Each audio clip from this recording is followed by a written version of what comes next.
Reignite your intuition, the show to grow your intuitive self. This episode has actually to do with reigniting your intuition when you were a child. So do some research about your intuition. My name is Angela and I'm your host of the show and a highly intuitive person by birth or even earlier who never lost her connection. I am the expert in supporting you, regaining your intuition and living a fulfilled and much easier life with it. Trusting fully your intuition takes time and is a very individual process. I share with you my knowledge and strategies I have developed to support yourself on a daily basis in any situation. By signing up to my freebie, you can support yourself to connect with your intuition. Go to angelahack.com, choose podcast and English.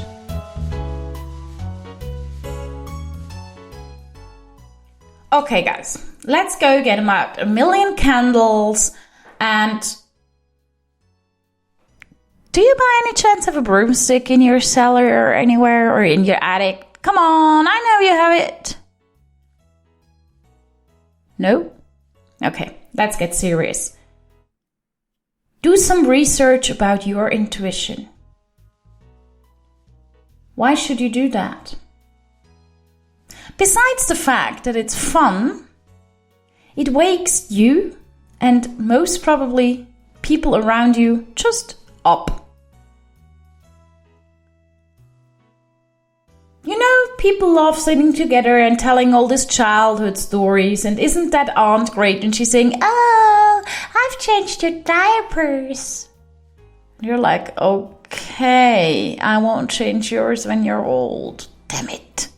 Can't hear that story anymore.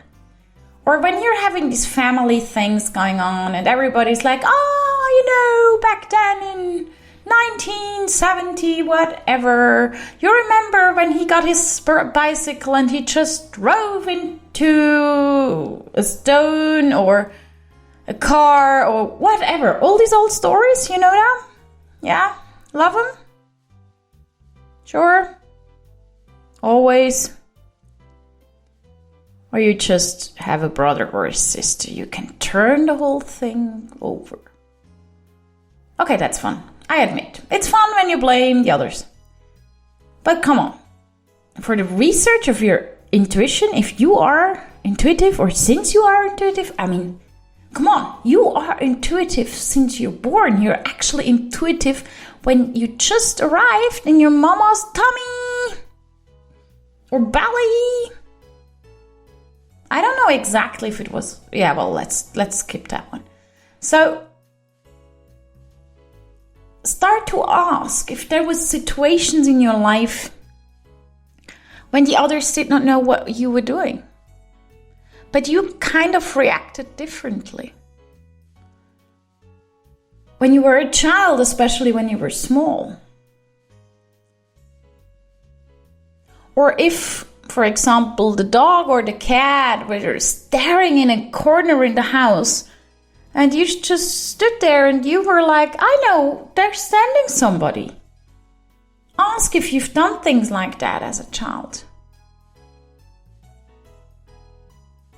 I can give you an example from my own. My grandma lived pretty close to my parents' house, but when we walked there, we had to walk through a forest. Little forest. And I don't remember the story. My mom told me the story. So we were walking up there and I was obviously not that big yet. Okay, I'm still not that big yet. But that's not a topic. So I was holding my mama's hand because walking through a forest street is, you know, not so easy to go on. So I walked and then all of a sudden I let her hand go and just walked around something. It looked like I was walking around. And my mom asked me, what are you doing, honey? And I was like, I just did not want to walk into that person there.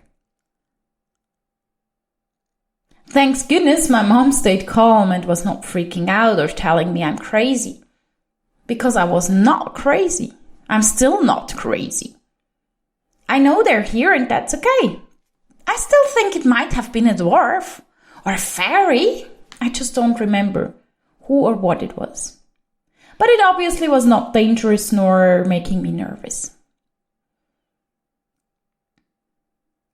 A story I remember I have heard from a friend of mine. I don't know where it's coming from. I know that it's quite famous in the meanwhile.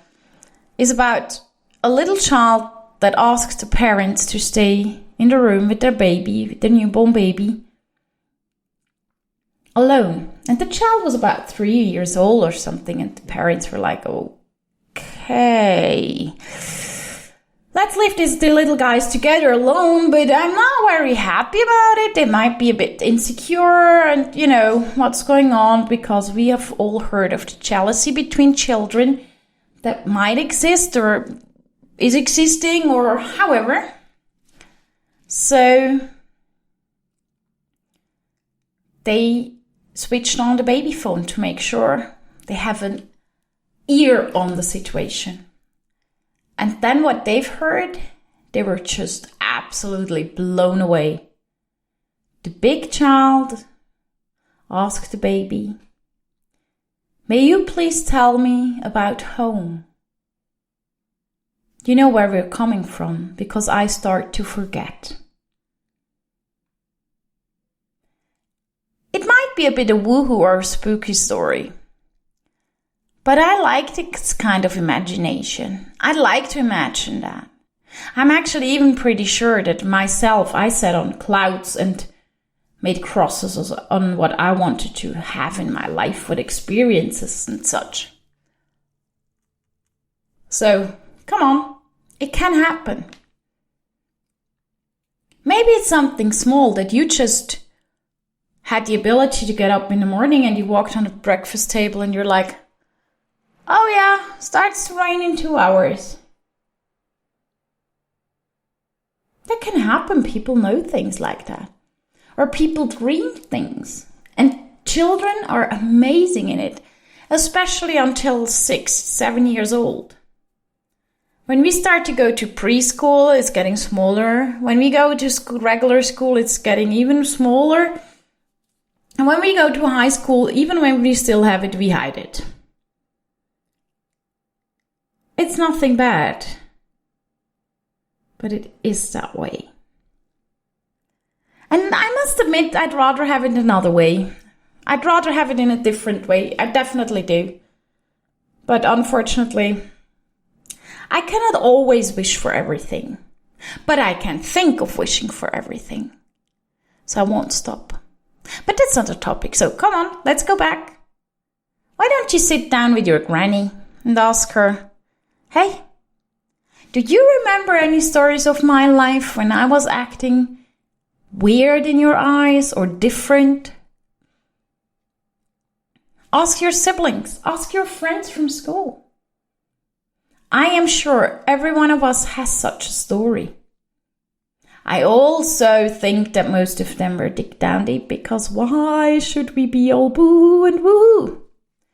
But come on, wouldn't it be fun to have a little reminder? We all are intuitive. We all are, deep in our heart, intuitive. We have the ability to see, feel, know things. And I just love it that we are intuitive. And now I would love for you to check out, hey, is there any sign in the early childhood? Because I know there is. When I see children, they all do things naturally and intuitively, and they have no clue they do it. And not a lot of parents are aware of it. I know these videos, they are going around on Facebook with the babies bubbling, and people are like, oh, it looks like they're talking to each other. Guess what? They are talking to each other. But what's coming out of their mouths sounds like, but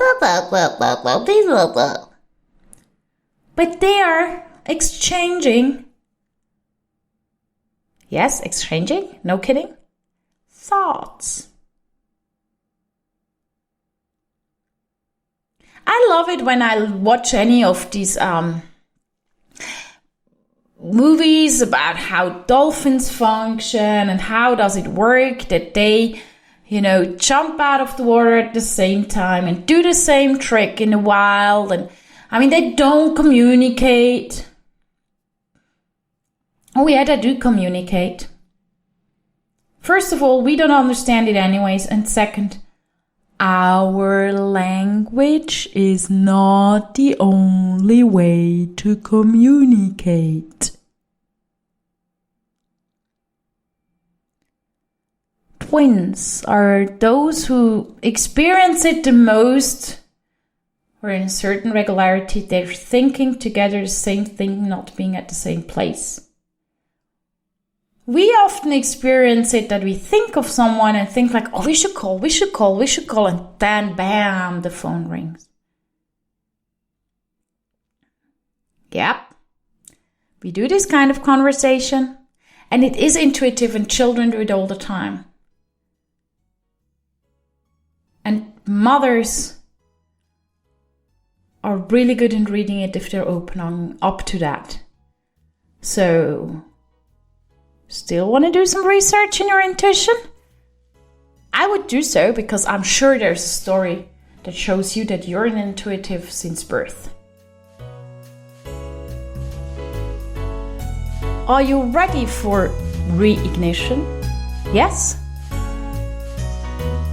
Or are you a bit confused about the idea I'm having to find a story in your childhood about your intuition? Are you sure you need to reignite, or you just have to accept? Well, if you'd like to have some hints to make sure how it is, go to angelahack.com podcast and just choose the freebie there that helps you to reignite your intuition. Thank you for listening to Reignite Your Intuition. Please come back. Please tell others about me. Please share your knowledge. And please spread the word that intuition is awesome.